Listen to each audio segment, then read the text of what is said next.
Hello, this is Joe from Nerd in Korea. We are looking at our 7th video in the series of budget interesting commanders. We're looking at white color identity this time. So, what is this series about? These videos are meant to give good ideas for commanders that are available on a budget. Okay, that's really all this is about. I do prioritize little known commanders, but in the number 5 spot I will also often put a better known one. This series is for people new to the format as well. So some people have gotten very upset when I put something in the number 5 spot that was maybe a more common commander. So number 5 spot is for that. I don't think I did that this time anyway, but this video features commanders with the white color identity, not necessarily mono white. Again, white color identity, not mono white. We do have a mono white one, but yeah, I'm trying to get kind of a spectrum of different color options, yeah. When I say budget, I mean $2 or less, and that's by the TCG market value. One little addendum I have to that is I will sometimes go over if the price of the card is commonly under $2. Sometimes the market price is above, but you can find a bunch of cards that are way below $2. But anyway.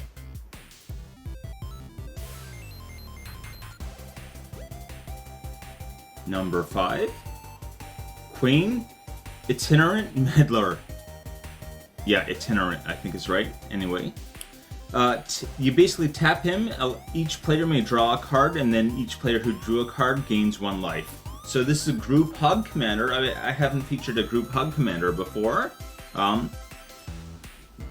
So I would go for a sneaky mill strategy and get as many bonuses as possible from an opponent's card draw. Okay, he's only 28 cents, so let's look at some of the cards that'd be good for him. This is probably my main go-to here, Folio of Fancies. Players have no maximum hand size. Everyone. Again, kind of falling into that, like, helping everybody, but you'll see. And for XX, each player draws X cards. So once again, XX, if you want them to draw 1 card, you pay 2. If you want them to pay 2 cards, you pay 4, etc. And then for 2 and a blue, tap it. Each opponent puts a number of cards equal to the number of cards in their hand on top of their library into their graveyard. So basically you can get them to draw a whole bunch of cards, give them no hands limit to their hand size, and then all those cards are going to just like pour into their graveyard. So you can there's a lot of ways you can do that with this, especially blue is good for a lot of kind of mill effects, so yeah. Anyway, Council of 4. This is a pricey one at 5 mana. I wanted to put this in decks many times and it never quite fits, but I think it'd be a good fit here. Whenever a player draws their second card each turn, you draw a card. So you're turning their card draw into your card draw, which is always nice. Whenever a player casts their second spell during their turn, you create a 2/2 White Knight creature token. They're going to be, especially having access to a whole bunch of cards, probably going to be casting more than 1 spell as well. So this is very like helping them, helping you kind of thing. Anyway, 59 cents. And the second Doctor, once again, players have no maximum hand size. At the beginning of your end step, each player may draw a card. Each opponent who does can't attack you or opponents you control during their next turn. So this is like reward for helping out, you know? This is kind of a way for them to like get benefit and help you out as well. Really, I think the disincentives in general are underrated, and there's a lot of cards that do similar effects to this, and I just think it is actually quite good.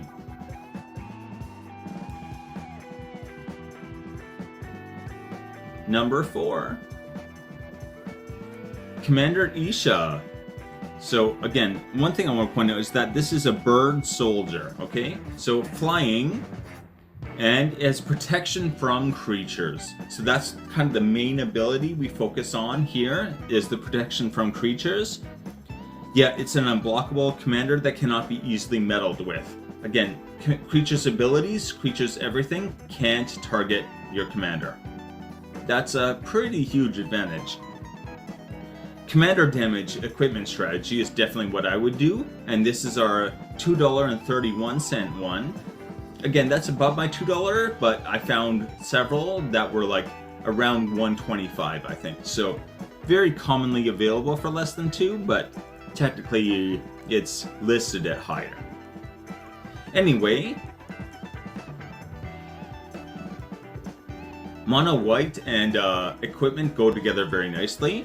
So whenever equipment enters the battlefield under your control, you may draw a card. Again, this is pure steel paladin. I'm pretty sure this was more expensive not too long ago, but anyway. And metalcraft. Equipment you control have equip 0 as long as you control 3 or more artifacts. So you can just like start throwing things onto this, right? I do have a Boros equipment deck. I don't have pure steel paladin because it was quite a bit more pricey before. I gotta pick that up. Anyway, 90 cents. Black Blade Reforged. Okay, this is a very well-known card, I know, but still very good. Equip creature gets +1/+1 for each land you control. Equip legendary creature 3, right? You want this on your commander, so it's actually cheaper to equip to your commander as a legendary creature than it is to other things. Anyway, that is 41 cents. And finally, going with kind of the bird kindred aspect, or soldier kindred if you feel like it, Aven Brigadier. It is flying because it's a bird. Yeah, bird is fly. All other birds get +1/+1. All other soldiers get +1/+1. Remember, your commander is a bird soldier, so it would get both of those, okay? +1/+1 and +1/+1. Alright, so whenever this is on the battlefield, your commander gets +2/+2. Not to mention all of your other creatures. It's really a high synergy card. Keep in mind, commander damage is 21, right? So you just gotta get it to like maybe add equipment that has double strike or something like that. If you have double strike, you gotta get him up to 11, which is not that hard. Anyway, you can very easily turn this into a like very early game win, I think.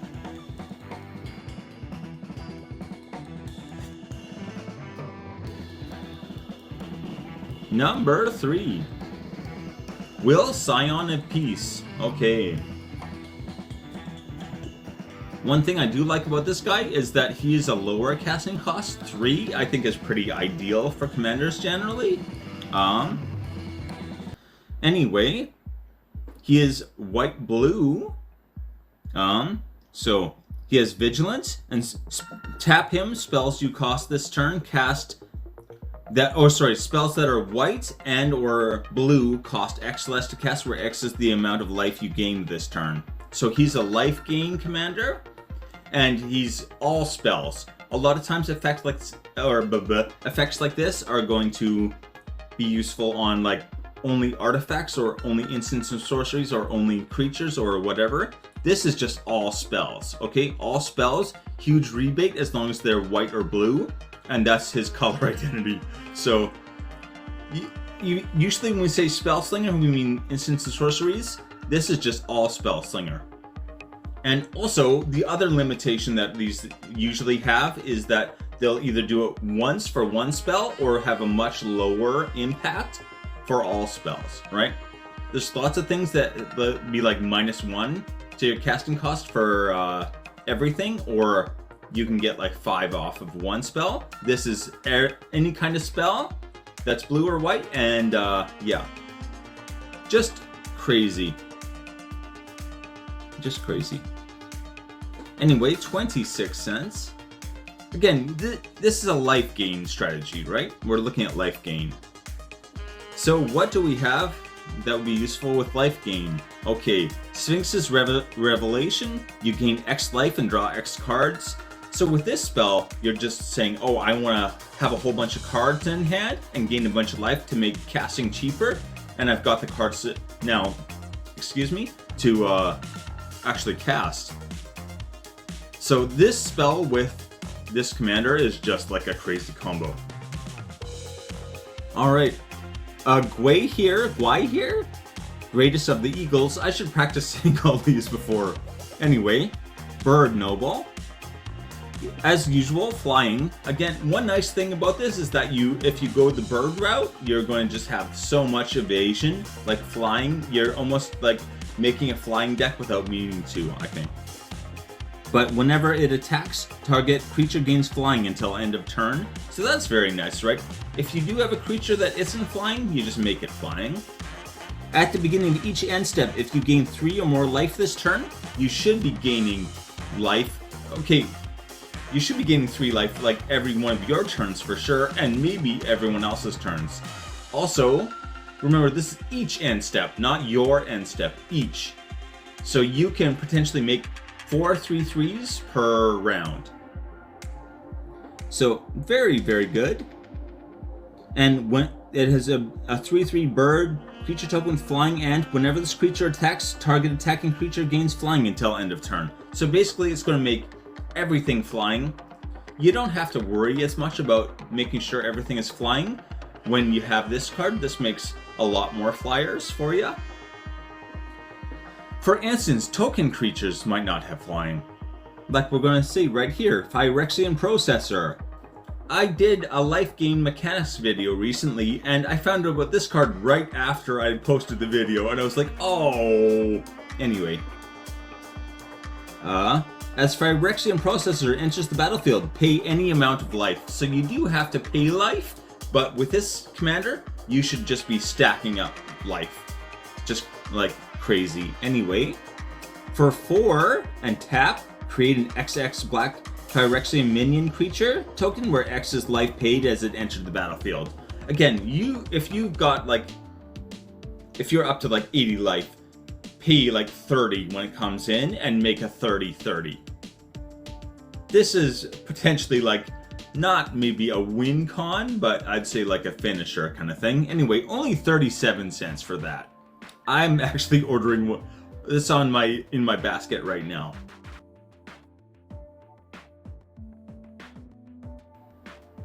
Number 2.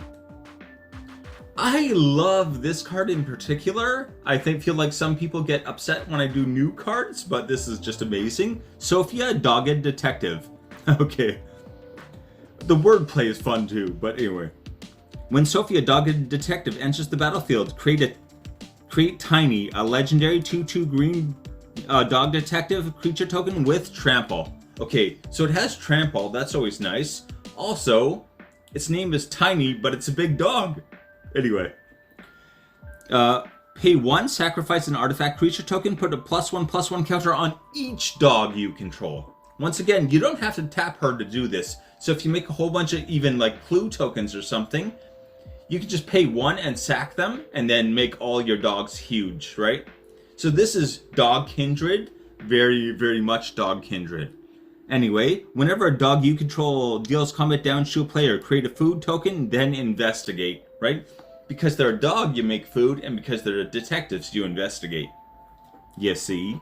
Anyway, this is going to make a lot of tokens, so a lot of those token strategies have gotten huge boosts in the last few sets, so there's kind of a lot of tools to use there, and just Dog Kindred is fun, okay? Anyway, 99 cents. Oh, it's a banned commander. Pack Leader. First of all the dogs you control get +1/+1, which is always nice to have an anthem effect on the board. Whenever Pack Leader attacks, prevent all combat damage that we dealt this turn to dogs you control. So if this guy's on the battlefield, you can sacrifice a bunch of tokens, make your dogs huge, attack with him and all the other dogs, and they'll just like not take damage. So they can be blocked, it doesn't matter, right? Basically, you're making all your dogs immortal, like that guy in Florida wanted to do when he kidnapped that scientist. I don't know if you saw that, but anyway. And so that's 59 cents. Rex Cyberhound deals combat damage to a player. They mill 2 cards and you get 2 energy counters. I really like energy counters. I have a stack of cards kind of set aside with energy counter synergy, or that work on energy counters, so yeah. Pay 2 energy, choose target creature card in a graveyard, exile it with a brain counter on it, activate only as a sorcery. This is really nice because a lot of times if you're playing, again, a standard game of Commander, you're going to have 3 opponents. If one of them is not using graveyard recursion, I would be kind of surprised.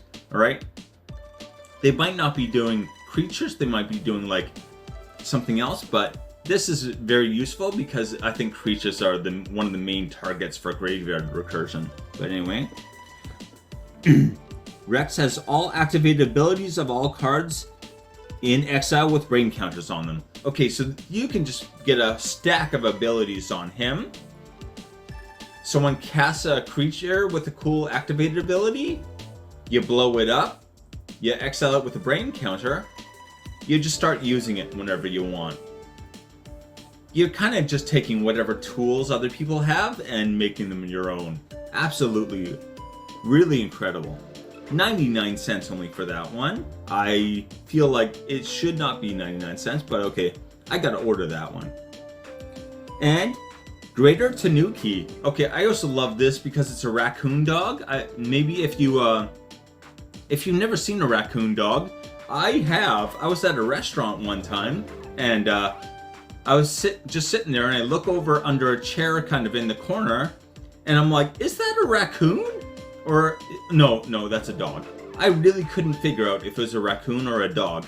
And then it turned around under the chair, and I saw its tail, and I was like, oh yeah, that's a raccoon for sure. And then it actually came out and started walking around in the restaurant, and all the people in the restaurant, at first I was like, oh, maybe it's their pet or something. There are raccoon cafes and stuff in Korea, and then all the people actually started like waving their arms around and running around in circles, and then me and my friend and my wife were sitting there and we're just like, okay, sure. It was a very slapstick, but anyway, 35 cents. The main thing about him, yeah, 6/5 with trample. Very nice to have more trample. And he has a channel, you can discard him to get a basic land of your choice into the battlefield. This is not ideal, right? This is expensive for what it does, but it is also like, if you need mana fixing, it's there. So yeah. It can be very useful, I think.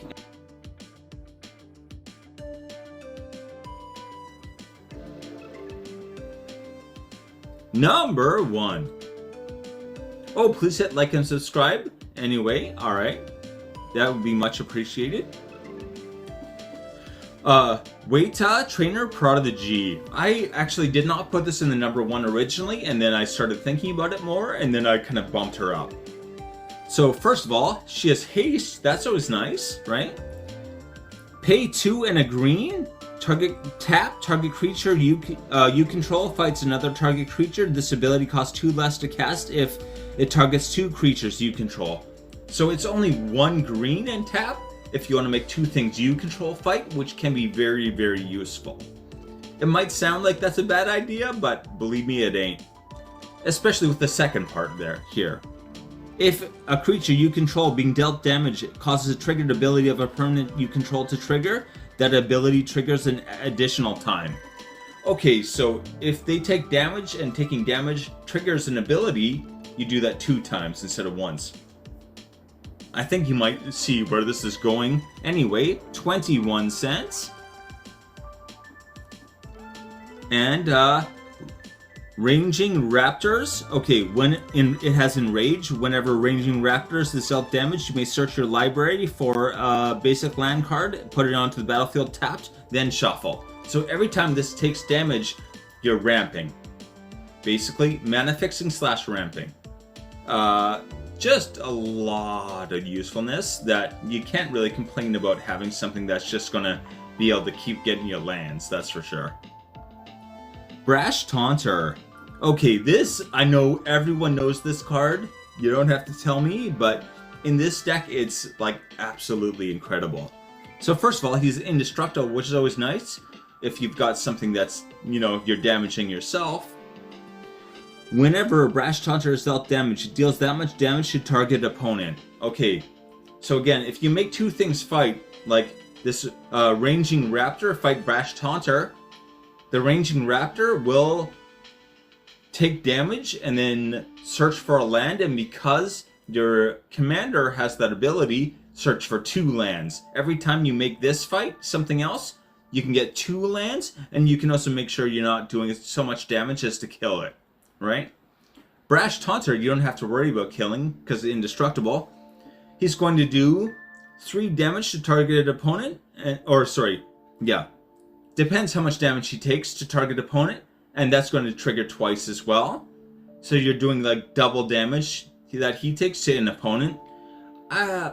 Throw some equipment in this deck, and Brash Taunter, whatever you're hitting with Brash Taunter is just going to like automatically deal twice as much damage to anything you feel like, or any opponent I should say. And then Tai Joaquin, Perfect Shot. Whenever a source you control deals non-combat damage to a creature equal to that creature's toughness, draw a card. We're not in it for that ability, right? We might be able to use that, but pay X. If a source you control would deal non-combat damage to a permanent or player this turn, it deals that much plus X instead. So yeah, Brash Taunter will do double damage to an opponent, and you can just tap a bunch of land and then add a whole bunch more damage to it. Without even doing combat or anything, you can just do this, right? Really very incredible. Anyway, 49 cents for that one. Alright, Brash Taunter is 134, which is way down. That's one reason why I keep putting it on lists. I think I did it once before, I guess, so keep putting on lists is maybe wrong. And Ranging Raptors is only 35 cents right now. Buy this card. It's going to be worth way more. That's not a logical price for a card with this ability to have. But anyway. The list. Queen Itinerant Meddler, 28 cents. Commander Isha, 231, but actually more like $1.20. Again, the kind of commander that you just can't block. It's such a mean thing, but yeah, throw some equipment in there and you're good to go. Will, sign a piece, 26 cents. This might be a budget deck tech, I think. Sophia, Dogged Detective, 99 cents. Dog Kindred, oh, I love it, I love it. Weta, Trainer Prodigy, 21 cents only. This is another one where I'm like, yeah, this card is not going to stay that low. Even, remember, the triggering any kind of like damage effect, doubling that is not tied to her like fight ability, right? You don't have to be making things fight to set off the double trigger for that. Even if you're just blocking and they take damage, you're going to get 2 triggers as well. Okay? Pretty incredible. But anyway, I'm going to ramble, so take it easy.